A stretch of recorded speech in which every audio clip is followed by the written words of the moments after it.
जैसे कि मैं एक्सपेक्ट कर रहा था अपनी बाइक हिमालयन 450 से कि इसका एवरेज मेरे को बेकार ही मिलने वाला है। मैं भी शॉक हो गया था, आप भी शॉक हो जाओगे जान के। इनमें से 2 पासेस जो थे वो उनकी रोड की कंडीशंस बेकार थी। आप जाते हो ना तो एक दिन आपको ना वहाँ पे रुकना भी पड़ता है। मेरे को रात हो गई थी और मैं पहुंच भी नहीं पाया था। उसके बाद भी 100 किलोमीटर बचा हुआ था। जो नुब्रा वैली वाला रूट है पेंगोंग के लिए, उस दिन वो रूट बंद था बिकॉज ऑफ लैंडस्लाइड। पहाड़ों का ना यही रहता है यार, इतने अनप्रिडिक्टेबल रहते हैं कि आप ना एक दिन पहले भी अगर आपको कोई कह रहा है कि रूट खुला है और उसके अगले दिन भी बंद हो सकता है। भाई हम लोगों को न्यूज़ मिली कि मनाली और कुल्लू में लैंडस्लाइड हो गया और बादल वगैरह फट गए। तो जलंधर के आसपास मेरी ना फॉगलाइट्स बंद हो गई थी, उसका फ्यूज उड़ गया था। तब के लद्दाख में और अब के लद्दाख में जमीन आसमान का अंतर है। तो अब करते हैं भाई रहने और खाने के खर्चे के ऊपर। तो भाई ओवरऑल जो खर्चा हम लोगों को आया है पूरी लद्दाख राइड में पर पर्सन, वो बाइक की परफॉर्मेंस की अगर मैं बात करूँ तो भाई थोड़ा सा बीच में एक जगह इंजन लाइट आ गई थी उसकी, जब मैं वापस आ रहा था श्रीनगर के लिए। जब मैं खरीद रहा था ना हिमालयन, तो मेरे दिमाग में ये कंसर्न था कि यार मैं कैसे संभालूंगा। कि इसके ऊपर भी मैं एक वीडियो बनाऊंगा कि मैं कैसे लिव अप टू कर रहा हूँ इतनी बड़ी बाइक, इतनी बल्की बाइक के साथ।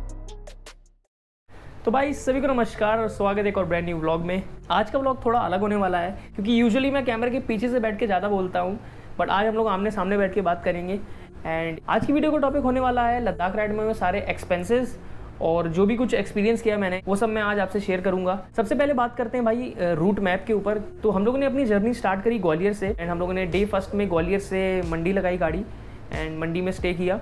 फिर डे 2 हम लोगों ने स्टार्ट किया मंडी से मनाली। डे 2 मनाली में रेस्ट ले लिया था क्योंकि वैसे तो मंडी और मनाली का डिस्टेंस कम है, 100 किलोमीटर है, बट हम लोगों ने सोचा था कि हम मंडी से डायरेक्ट सरचू तो पहुंच नहीं पाएंगे क्योंकि बीच में दारचा चेक पोस्ट पड़ती है और अगर आप टाइम पे वहाँ नहीं पहुँचे तो आपको बारालाचा पास चढ़ने नहीं दिया जाएगा क्योंकि वहाँ पे स्पेसिफिक टाइम रहता है कि मतलब 12 से 1 के बीच में अगर आप पहुँच गए तो आपको अलाउ करेंगे एंड देन 1 के बाद अगर आप पहुँचे तो आपको उसके आगे अलाउ नहीं किया जाएगा टाइम के हिसाब से। तो हम लोगों ने फिर सोचा था कि हम मनाली में स्टे कर लेते हैं एंड देन नेक्स्ट डे हम लोग स्टार्ट करेंगे फ्रेश सरचू के लिए। तो डे 3 हम लोगों ने स्टार्ट किया मनाली से सरचू, जो कि अराउंड 180 किलोमीटर्स है। एंड उसका रूट में अगर बताऊं तो रोड की कंडीशन काफ़ी सही है, मतलब टारमैक रोड है पूरा, बट थोड़े बहुत पैचेस हैं जहाँ पे रोड ख़राब है। वो पैचेस वाटर क्रॉसिंग वाले हैं। डे 3 हम लोगों ने फिर सरचू पहुँच गए, हम लोग शाम दोपहर तक हम लोग जल्दी पहुँच गए थे सरचू। और उस दिन हम लोगों को केवल एक पास मिला था जो कि बारालाचा पास एंड उसकी एल्टीट्यूड अराउंड 16,000 फीट है। अब आते हैं भाई डे 4 पे। तो डे 4 हमने स्टार्ट किया सरचू से डायरेक्ट ले, जो कि 220 किलोमीटर है। एंड उस दिन हम लोगों को 3 पासेस मिले थे, एक था नकीला, लाचुंगला और तंगलंगला। इनमें से 2 पासेस जो थे वो उनकी रोड की कंडीशंस बेकार थी बहुत, क्योंकि वो गाटा लूप के जस्ट बाद थे। तो गाटा लूप्स और ये दोनों पासेस की कंडीशन अभी भी ख़राब है, बट ये है कि वहाँ पे ना थोड़ा कंस्ट्रक्शन चल रहा है और रोड में गिट्टियाँ वगैरह हैं, तो आपको थोड़ा संभाल के चलाना पड़ेगा गाड़ी वहाँ पे।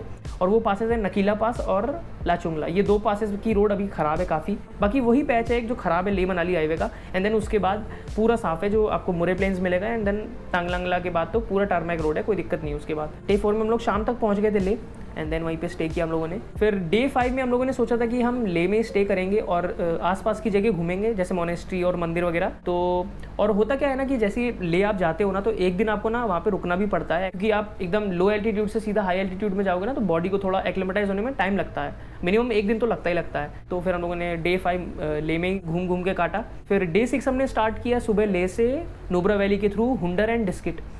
हुंडर जाने का मेन रीज़न था हुंडर के सैंड ड्यून्स, मैंने देखे नहीं थे आज तक, तो वो देखने के लिए हम लोगों ने प्लान थोड़ा चेंज किया। वैसे हम लोगों का प्लान पहले था कि हम ले से सीधा पेंगोंग लेक जाएं via Nubra valley, but Nubra valley वाले रूट में ये है कि वो रूट थोड़ा सा लंबा है पेंगोंग लेक के लिए, और अगर आप लोग सही टाइम पे पहुँचे नहीं ना तो आप पहुँच भी नहीं सकते वहाँ पे टाइम पे। क्योंकि मैं लास्ट ईयर जब मैं कार से भी गया था तो भी मेरे को रात हो गई थी और मैं पहुँच भी नहीं पाया था। उसके बाद भी 100 किलोमीटर बचा हुआ था पेंगोंग लेक। मेन हुंडर में सैंड ड्यून्स देखने थे हम लोगों को और डिस्किट में हम लोगों को डिस्किट मोनेस्ट्री देखनी थी। वैसे डिस्किट हम लोगों को पहले पड़ता है, उसके 7-8 किलोमीटर के बाद हुंडर पड़ता है। तो हम लोग दोपहर में पहुँच गए थे डिस्किट एंड पूरा मोनेस्ट्री वगैरह हम लोगों ने घूमी और फिर शाम को हम लोग हुंडर में सैंड ड्यून्स में घूमने फिरने निकल गए। वो भी जगह काफ़ी अच्छी थी भाई। मैं तो सभी को सजेस्ट करूँगा यार, अगर आप ले जा रहे हो ना तो नुब्रा वैली में हुंडर और डिस्किट ज़रूर से देखना जाके, वो क्योंकि एक अलग सी ही दुनिया लगती है। वो आपको ले से कंपेयर नहीं कर सकते आप हुंडर और डिस्किट को, क्योंकि वो एक अलग ही वैली है। वहाँ पे ना ज़्यादा लोग हैं, बहुत अच्छी सी छोटा सा टाउन बसा हुआ है, बहुत अच्छा लगता है वहाँ पे। और प्लस मोनेस्ट्री भी इतनी अच्छी लगती है वो डिस्किट मोनेस्ट्री। ये था हमारा डे 6।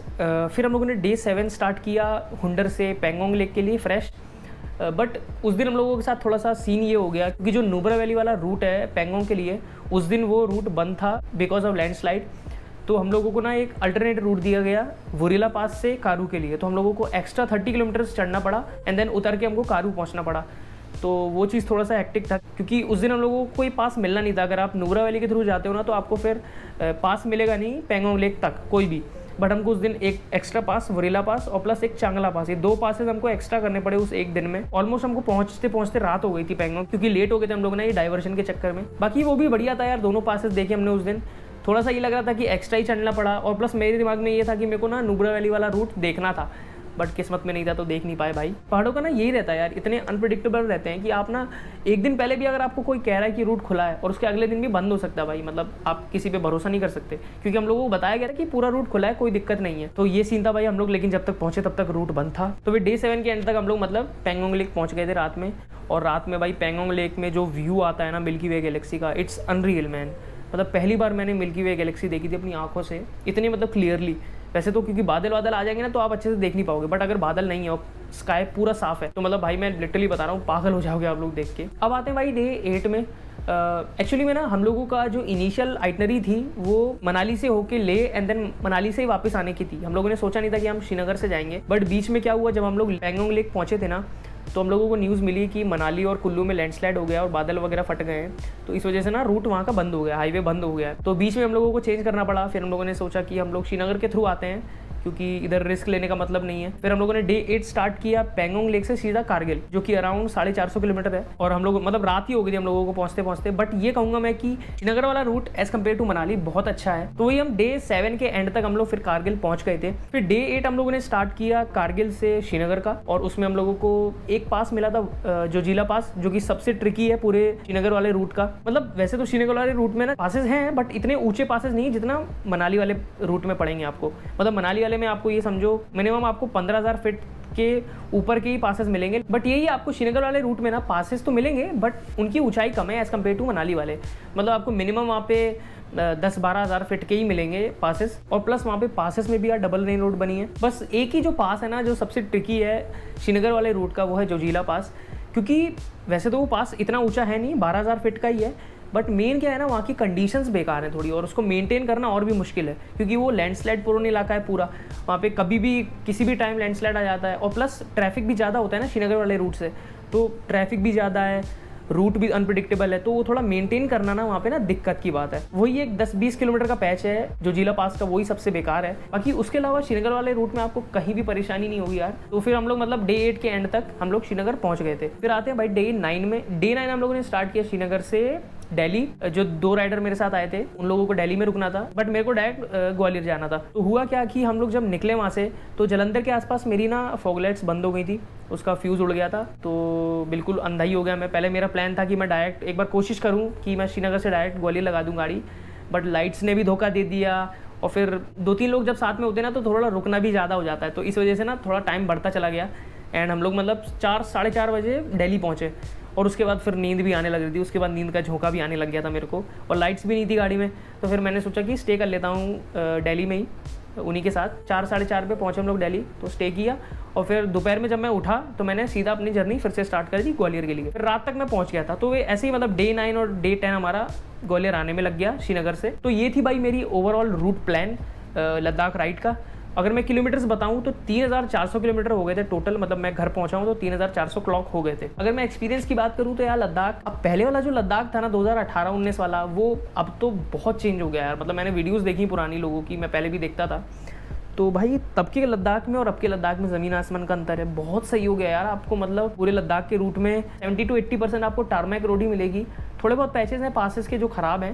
मतलब मेन बात ये है कि ना अब लद्दाख उतना मुश्किल नहीं रहा करना, कोई भी कर सकता है भाई, कितने भी सीसी की बाइक, कितने भी सीसी की स्कूटी से भी कर सकता है वो, क्योंकि रोड्स अच्छी हैं, रोड के कंडीशंस अच्छे हैं, तो आप कोई भी गाड़ी ले जा सकते हो यार वहाँ पे। तो चलो भाई अब करते हैं बात पूरे ट्रिप के ओवरऑल एक्सपेंसेस के ऊपर। सबसे पहले बात करते हैं भाई पेट्रोल के खर्चे के ऊपर। जैसे कि मैं एक्सपेक्ट कर रहा था अपनी बाइक हिमालयन 450 से कि इसका एवरेज मेरे को बेकार ही मिलने वाला है, बट भाई मतलब हिमालय ने मेरे को गलत साबित किया। जो हिमालय ने एवरेज दिया है ना मेरे को पूरी लद्दाख की ट्रिप पे, मतलब मैं भी शॉक हो गया था, आप भी शॉक हो जाओगे जान के कि उसने भाई एवरेज 40 का दिया है। अभी तक मैं जितनी भी राइड पे गया हूँ, मैं मुंबई गया हूँ, मैं उदयपुर गया, मैं इंदौर गया, जितनी भी जगह मैं घूमने गया हूँ हिमालयन से ना, इसने एवरेज मेरे को 30 के नीचे ही दिया है हमेशा।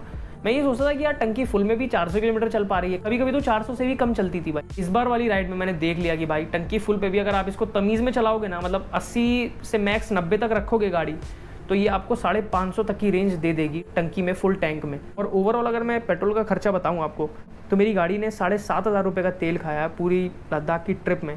तो अब करते हैं भाई रहने और खाने के खर्चे के ऊपर। तो हम लोग ऐसे टोटल 3 लोग गए थे लद्दाख, तो जितना भी खाने और रहने का खर्चा था हम तीनों में स्प्लिट हो गया था। तो पर पर्सन के हिसाब से ना हम लोगों का खर्चा 8,500 के करीब आया है, क्योंकि ना हम लोग थोड़ा ना कम सीज़न टाइम में गए थे, मतलब पीक सीज़न टाइम में नहीं गए थे हम लोग। तो वहाँ के ना जो भी कॉटेजेस के रेट्स थे वो सारे डाउन थे, तो इस वजह से हम लोगों ना काफ़ी इफेक्टिव प्राइस में हम लोगों को जगह रुकने की मिल जा रही थी। मतलब आप ये समझो कि 8,500 रुपये लगे हैं 10 दिन के, तो वही 850 रुपये एक दिन के हिसाब से, जिसमें हमारा रहना और खाना था पर पर्सन। तो मतलब काफ़ी सही है। आप लद्दाख पूरा घूम रहे हो 850 रुपये में दिन के, तो क्या लोगे इससे ज़्यादा यार। यही रहता है एडवांटेज भाई ग्रुप राइड्स का, कि अगर आप लोग मिल के जा रहे हो ना 3-4 लोग, तो आपका रहने और खाने का खर्चा ना बढ़ जाएगा। तो भाई ओवरऑल जो खर्चा हम लोगों को आया है पूरी लद्दाख राइड में पर पर्सन, वो 16,000 रुपये था। मैं एक्सपेक्ट करके चल रहा था कि 20 तक तो पार करेगा ही यार ये, मिनिमम मैं 20 तक तो लेके चल ही रहा था, बट एक्सपेक्टेशन जैसी रखी थी उससे कमी आया तो बहुत अच्छा लगा यार। बाकी यार बाइक की परफॉर्मेंस की अगर मैं बात करूँ तो भाई मोर देन इनफ थी यार। ये 450 सीसी का जो हाथी लेकर गया था मैं, मोर देन इनफ पावर है। मतलब इतनी भी आपको ज़रूरत नहीं पड़ेगी लद्दाख में, मैक्सिमम 200-250 सीसी बहुत होता है सही से चलने के लिए वहाँ पे। तो परफॉर्मेंस में तो कोई भी दिक्कत नहीं आई भाई हिमालयन में मेरे को, विदाउट एनी पावर लैग, कोई भी ना ब्रेक की कोई इशू मेरे को आया, ना मेरे को इंजन से इशू आया। बट थोड़ा सा बीच में एक जगह इंजन लाइट आ गई थी उसकी, जब मैं वापस आ रहा था श्रीनगर के लिए, बट वो थोड़ी देर के लिए थी कुछ, शायद मेरे ख्याल से उसमें पानी यानी मॉइस्चर चला गया होगा उसके सर्किट्स में, तो इस वजह से उसकी इंजन लाइट आई थी। बट एज सच मेरे को कोई भी हिमालयन में दिक्कत नहीं आई, बहुत सपोर्ट किया बाइक ने मेरा। बट थोड़ा ना हिमालयन का ये था कि वेट कहीं कहीं मेरे को फील हो रहा था। जैसे मैं जोजिला पास जब हम लोग थे, तो जोजिला पास में क्या ना बम्पर टू बम्पर ट्रैफिक था और ख़राब रोड थी, तो वहाँ पे ना पूरा मतलब वजन मेरे को पैर वैर नीचे रखना पड़ रहा था और हैंडल पे ना थोड़ा वेट फील हो रहा था उस समय। बट जैसे हिमालयन चलती है ना, तब आपको बिल्कुल वेट नहीं फील होने वाला। बहुत अच्छे से क्रूज़ करती है गाड़ी यार। मतलब मैंने अभी समझो एक हाथ से बाइक चला के एक हाथ से फ़ोन से इतनी वीडियोज़ बनाई है ना, क्योंकि गाड़ी की स्टेबिलिटी बहुत अच्छी है यार। मैं अपना यूज़ टू हो चुका हूँ। मेरी वैसे हाइट 5'7" है और वेट भी बहुत कम है मेरा, बट स्टिल मैं इतने बड़ी हाथी को संभाल ले रहा हूँ, तो कोई भी संभाल सकता है भाई, ऐसा डरने की कोई बात नहीं। पहले जब मैं खरीद रहा था ना हिमालयन, तो मेरे दिमाग में ये कंसर्न था कि यार मैं कैसे संभालूंगा। मैंने मतलब होंडा ली ही इसलिए थी क्योंकि वो हल्की बाइक है, और अब मैं सीधा भाई 200 से 250 किलो की बाइक ले रहा हूँ पूरा सामान वामान के साथ, तो ये चीज़ थोड़ा कंसर्न था। बट अब मैं जैसे उसको यूज़ कर रहा हूँ ना, तो उतनी कोई दिक्कत होती नहीं है। बाकी इसके ऊपर भी मैं एक वीडियो बनाऊंगा कि मैं कैसे लिव अप टू कर रहा हूँ इतनी बड़ी बाइक, इतनी बल्कि बाइक के साथ। उस वीडियो के लिए स्टे ट्यून, चैनल को सब्सक्राइब कर लेना यार। मेरे ख्याल से मैंने सारी इन्फॉर्मेशन दे दी इस लद्दाख राइड के ऊपर, और जो भी आपके डाउट्स थे वो क्लियर हो गए होंगे। और ज़रा सी भी अगर आपको इस वीडियो से हेल्प मिली हो तो चैनल को सब्सक्राइब कर लेना यार। एंड चलो भाई करते इस वीडियो को यहीं पे एंड। होप्स आपको वीडियो पसंद आई, अगर पसंद आई तो वीडियो थम्स अप, चैनल पे नए हो तो सब्सक्राइब जरूर से करना। बाकी फिर मिलेंगे किसी एक और नए व्लॉग में, तब तक के लिए टेक केयर, बाय बाय।